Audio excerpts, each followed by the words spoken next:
Daudi alitoa wapi hoja zake? Daudi alitoa wapi hoja zake? Alitoa kwa Musa. Daudi alitoa kwa Musa kwa sababu alikuwa mwanafunzi wa Musa. Daudi alikuwa mwanafunzi wa Musa. Daudi alikuwa mwanafunzi wa Musa. So hoja zake alitoa kwa Musa. Huu ulikuwa ni mwanzo wa kuishi kwa mwanadamu. Huu ulikuwa ni mwanzo wa kuishi kwa mwanadamu. Huu ulikuwa ni mwanzo wa kuishi kwa mwanadamu. Ulikuwa ni mwanzo wa kuishi kwa mwanadamu katika huu ulimwengu. So mwanadamu anapowekwa katika huu ulimwengu, manake alikuwa hana maisha ya milele. Alikuwa na maisha yaliyokuwa katika uharibifu. So kumbuka, mtu ni roho, nafsi na mwili. Sasa swali linakuwa, je, mwanadamu alianzia wapi? Mwanadamu alianzia wapi? Au mtu alianzia wapi? Mtu anaanzia roho, alafu kuna nafsi, alafu kuna mwili. Kuna roho, nafsi na mwili.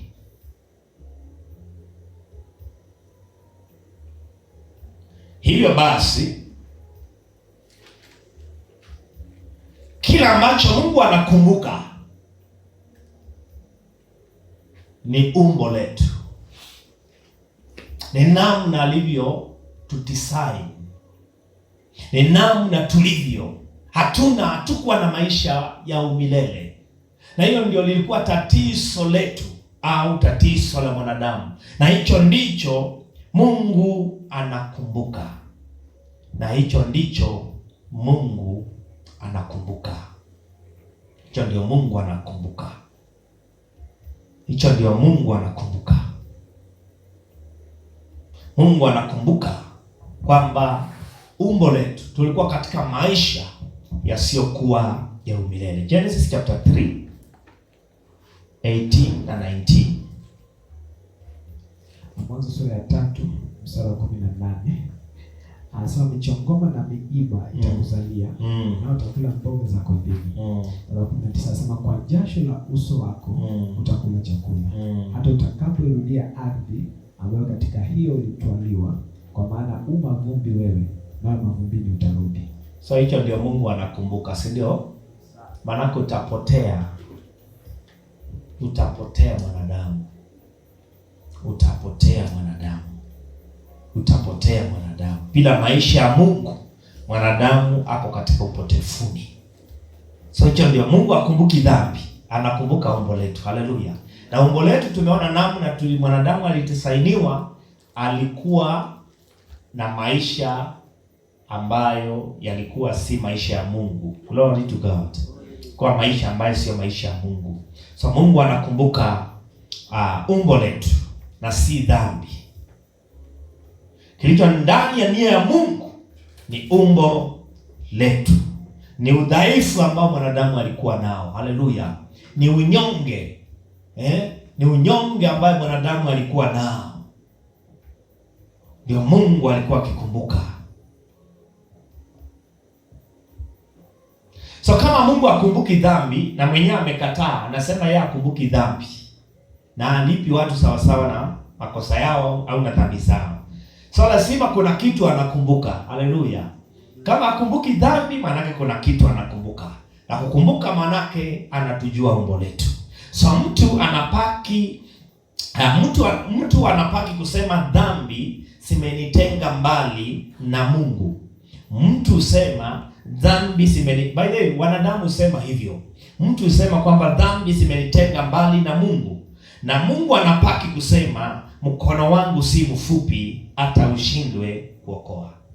Mtu atasema ama mtu usema dhambi zimenitenga mbali na Mungu. Na Mungu anapaki kusema mkono wangu si mfupi hata ushindwe kuokoa. Mkono wangu si mfupi hata ushindwe kuokoa. Isaya 59 1.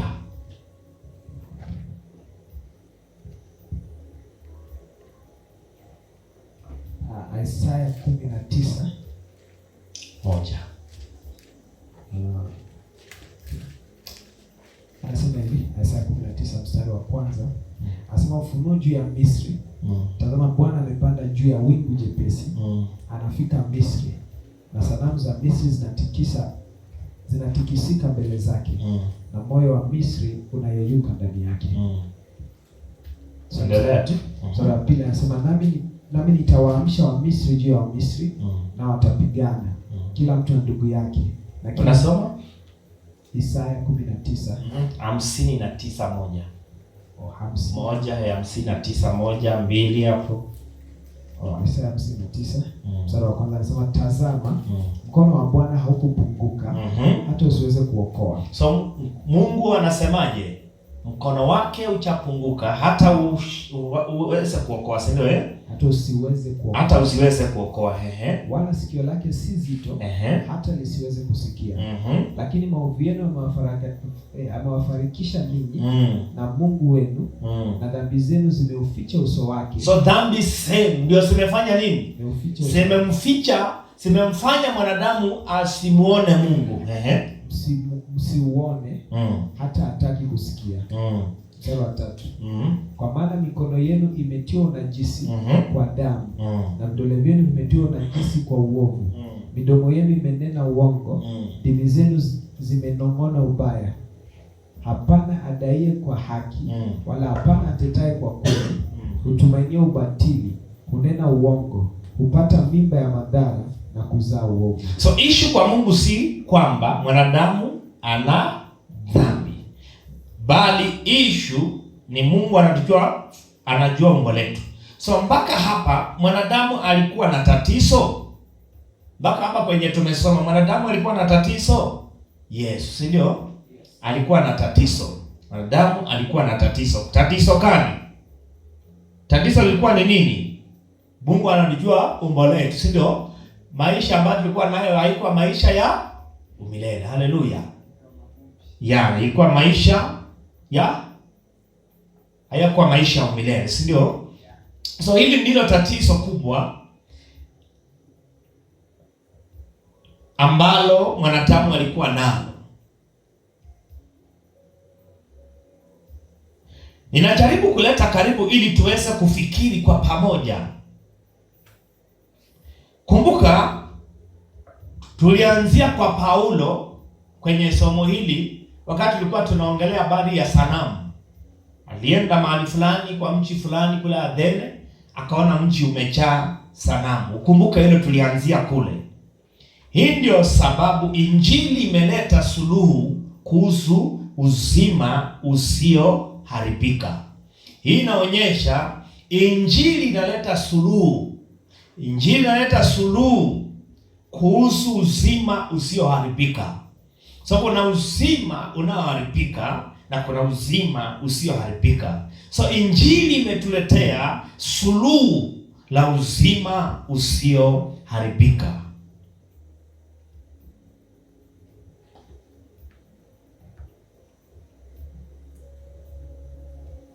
So manake kama kuna mafumbi, lazima injili iwe imeleta ambacho sio kuharibika. Kumbuka habari ya mafumbi ni ya kuharibika. Maana tunahitaji mwili usioharibika. Habari ya mafumbi kinachoharibika. Maisha katika hayo mafumbi yanayoharibika. So injili itakuwa imeleta kitu kisichoharibika. Imeleta kitu cha umilele. Kitu kitumucho hata milele. Injili inaleta kitu ambacho sio cha kuharibika, ni kitu kisichoharibika. Na kitu kisichoharibika tunajua ni uzima wa milele. Na ndio suluhu la hicho kinachoharibika. Injili inakuwa ni suluhu la hicho. Injili ni uzima, ni maisha yasiyoharibika, manake inaleta maisha yasiyoharibika. So inakuwa ni suluhu ya hayo maisha yanayoharibika. So inatuonyesha nini? Tunapokuwa tunaenda kuhubiri injili, manake tunapelekea watu maisha yasiyoharibika. Haleluya. tunawapelekea uzima, tunawapelekea roho wa Mungu.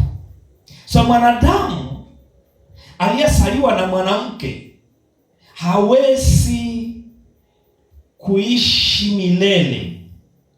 Mwanadamu aliyesaliwa na mwanamke hawezi ishi milele. Mimi nimesaliwa na mama yangu, hivyo siwezi ishi milele katika mwili huu.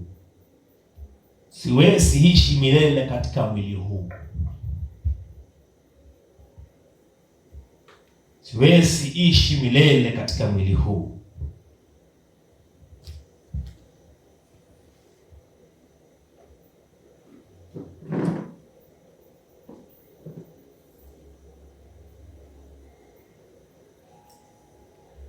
Kwa sasa kila ambacho unakuta tunarithi kwa Mungu, tunarithi kwa Mungu kisichoharibika.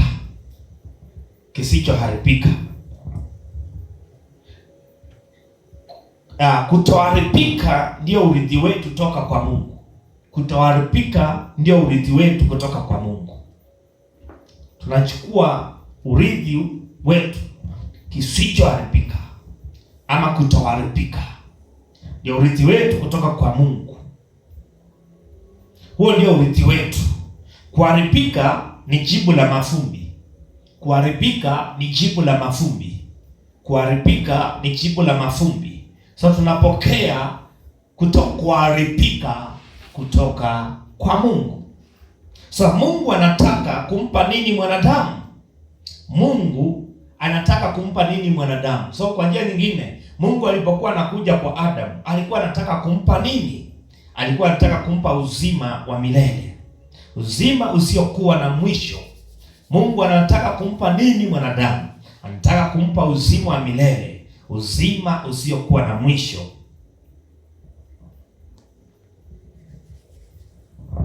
Mungu anataka kumpa mwanadamu uzima wa milele.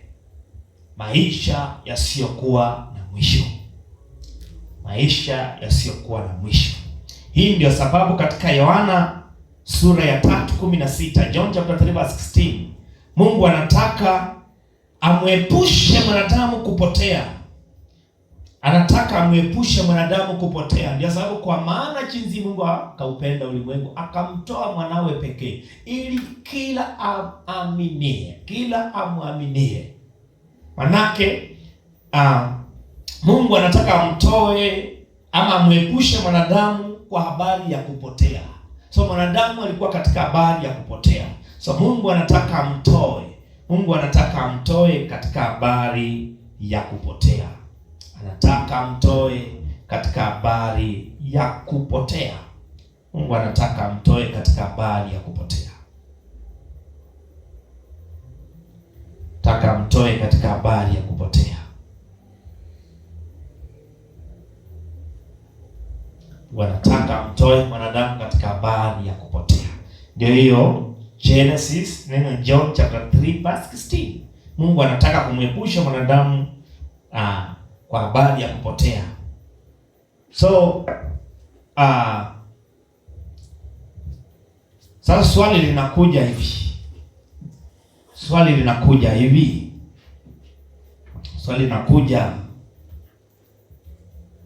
Vipi kama Adamu asingefanya dhambi? Vipi kama Adamu asingefanya dhambi? Vipi kama Adamu asingefanya dhambi? Hili ni swali la msingi sana. Hili ni swali la msingi, na tukimalizia naomba usikilize kwa makini. Hili ni swali la msingi sana. Naomba usikilize kwa makini. Je, kama mwanadamu asingetenda dhambi, je, angerudi mafumbini? Ungekuwa na hali ya kurudi mafumbini? Ndio. Kwa sababu hilo ndio lilikuwa ni tatizo la mwanadamu. Haleluya. Ndio lilikuwa tatizo la mwanadamu. Angerudi mafumbini. ilikuwa ni lazima mwanadamu mwili wake urudi kwa mafumbi. Ilikuwa ni lazima mwanadamu mwili wake utarudi kwa mafumbi. Ilikuwa ni lazima mwanadamu mwili wake urudi kwa mafumbi. Ilikuwa ni lazima. Hivyo kurudi kwa mafumbi sio dhambi. Hivyo kurudi kwa mafumbi sio dhambi. So dhambi ndio ilifanya mtu arudi mafumbini, mwili urudi mafumbini. Good. Mtu alikuwa atarudi tu kwa maana mwili ulikuwa utarudi mafumbini hata kabla iwe dhambi iko iwe hakuna. Haleluya. Alikuwa atarudi kwa mafumbi. So ndio kwa sababu tumesema ilikuwa ni lazima mwanadamu mwili wake urudi kwa mafumbi. So Biblia inasema mwili wa damu na nyama huwezi rudi ufalme wa Mungu, si ndio? So lazima ungerudi wapi? So hii inatuonyesha Enoko mwili wake urudi mafumbini ama alienda mzima mzima? Na Elia maana wengine wanasema Enoko alitembea na Mungu mpaka sasa ikawa Mungu hamuoni kabisa. So akaenda hivyo kwenye uzima. Nilikuwa nasoma mahali nikashangaa kuona kumbe Elia kupotea haikuwa mara ya kwanza. Ni desturi, tamaduni ambayo alikuwa nayo. Kuna mahali imeandikwa na fulani alimtafuta, akaenda kabio na mimi ndio kamwambia niko area. Unataka umuuliza nasema nataka kufa. Sasa akasema ako area, alafu apotee kama vile wanapotea. So alikuwa na hali ya kupotea. Alikuwa anasafiri kwa mara nyingi. Oh yeah. Sio kusafiri wakati sio mara ya kwanza. Ni kitu ambacho alikuwa akisafiri hivyo. Ingawa alikuwa system yake ya kusafiri na alikuwa anajulikana. Kwamba alikuwa akisafiri. So kurudi mafumbini ilikuwa itakuwepo. So hii ndio sababu mwanadamu haendi mafumbini kwa sababu ametenda dhambi. Mwanadamu mwili wake huendi mafumbini kwa sababu ametenda dhambi. So useme kwamba mwanadamu anaenda mafumbini kwa sababu tumetenda dhambi. No. Anaenda au mwili unarudi mafumbini kwa sababu mafumbi wewe nawe mafumbini utarudi kwenye Genesis chapter 3 verse 19. Genesis 3 verse 19. Tusoma Genesis 3:19. Mwanzo 3 mstari wa 19. Anasema kwa jasho la uso wako utakula chakula hata utakapoirudia ardhi ambayo katika hiyo ulitwaliwa, kwa maana mavumbi wewe nawe mavumbini utarudi. Swali, kwa nini Mungu alishughulika na dhambi? Kwa nini Mungu alishughulika na dhambi? Kwa nini Mungu alishughulika na dhambi? Tayari tumeshaeleza tatizo la mwanadamu lilikuwa ni nini. So dhambi ilikuja baada ya tatizo hilo kuwepo kwa mwanadamu. Dhambi ilikuja baada ya tatizo hilo kuwepo kwa mwanadamu. So mwanadamu alikuwa na tatizo hata kabla ya dhambi. Alikuwa na tatizo hata kabla ya kuweko dhambi. Kabla ya dhambi, mwanadamu alikuwa na tatizo. Damu alikuwa na tatizo. So dhambi ilikuja baada ya tatizo kuwepo la mwanadamu. So dhambi ilimkuta mwanadamu tayari akiwa na tatizo naturally. Dhambi ilimkuta mwanadamu akiwa na tatizo tayari naturally. Hiyo ilikuwa natural kabisa. Baada ya kurudi mwili kutengana, mwili rudi mafumbini ni naturally kabisa. Hiyo ni naturally kabisa, ambalo lilihitaji imani. So tatizo ile mwanadamu lilihitaji imani, faith.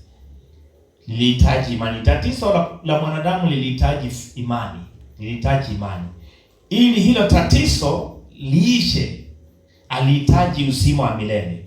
Ili tatizo la mwanadamu liishe, alihitaji uzima wa milele. Alihitaji uzima wa milele. Tatizo lake lilihitaji uzima wa milele. So Adamu alihitaji kuamini apokee uzima wa milele. Adamu alihitaji kuamini ili apokee uzima wa milele. Afue kuharibika, afae kutokuharibika. Afue kuharibika, afae kutokuharibika. Maana mwanadamu ameumbwa katika kuharibika. So alikuwa afue kuharibika, afae kutokuharibika. So dhambi ilikuja katikati ya problem.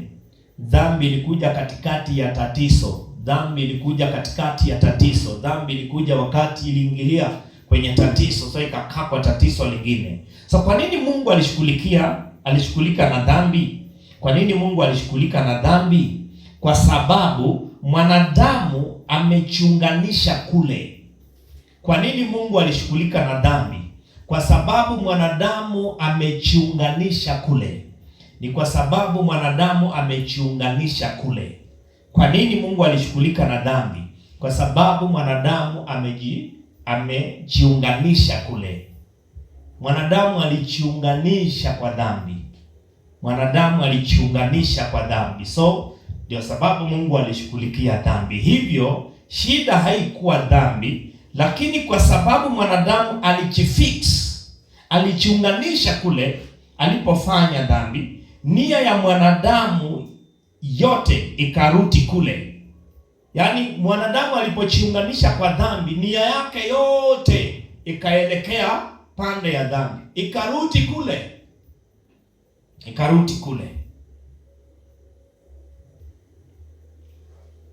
Hivyo shida haikuwa dhambi, lakini kwa sababu mwanadamu alijiunganisha kule alipofanya dhambi. So alipofanya dhambi, manake nia ya mwanadamu yote ikarudi kule. So Mungu anatili na dhambi ili kumsaidia mwanadamu aweze kufocus kwenye kitu cha msingi. Mungu anatili na dhambi ili kumsaidia mwanadamu awe na focus kwenye kitu cha msingi. So dhambi inamtoa mwanadamu kufocus kwa kitu cha msingi. So Mungu anatili na dhambi kwa nini? Ili arudisha mwanadamu kwenye focus ya kitu cha msingi. Mwanadamu arudi kwa focus, arudi kwa kile ambacho Mungu alikusudia. Rudi kwa kitu cha msingi. So nilisema tutajibu swali ni kwa nini Mungu anashughulikia dhambi. So Mungu anashughulikia na dhambi, alitili na dhambi ili kumsaidia mwanadamu aweze kufocus kwenye kitu cha msingi. Aweze kufocus kwenye kitu cha msingi. Aweze kufocus kwenye kitu cha msingi. So tumaliza kwa kusema nini? Ngaja soma alichaisha, taendelea pole. So shida leo ukienda makanisani utasikia ni dhambi. Yaani ni kama dhambi ndio main problem. Ukienda makanisani ni dhambi, kila mahali inahubiriwa dhambi. Naweza fikiria dhambi ndio shida kubwa, ndio main problem. Na si hivyo. Dhambi sio main problem. Hilo tatizo lilikuja juu ya tatizo. Dhambi ni tatizo ambalo lilikuja juu ya tatizo. Dhambi ni tatizo ambalo lilikuja juu ya tatizo. Maana tayari kulikuwa na tatizo. So dhambi ilikuja kaa juu ya tatizo, ikaendelea kuwa tatizo. Sasa mwanadamu akawa kweli ni mnyonge. Ni mgonjwa. Amepungukiwa kweli. Dhambi ongeza tatizo, ana maisha ya Mungu. Haleluya. Sasa Mungu anakuja ashughulikie dhambi ili sasa amsaidie mwanadamu afocus, ndio? Maana alipotenda dhambi nia yake yote ikahamia kwa dhambi. Sasa ndio unaona mwanadamu siku zote amesema mimi sifai, si ndio? Sifai, sistahili, dhambi zangu ni nyingi, Mungu hawezi nisamehe. Ndio unaona mwandishi anasema dhambi zetu zimetengwa mbali sana, si ndio? Kama mashariki na so anajaribu kuonyesha kwamba mwanadamu aondoe focus yake wapi? Kwa dhambi, amtazame Mungu, akumbuke, yani amtazame Mungu ili apokee mpango ambao Mungu alikuwa amekusudia katika maisha yake. Amen. Glory to God. So nafikiria tutamalizia pale. Tutarudi na part 1. Ilikuwa part 1 what? E, F. Sasa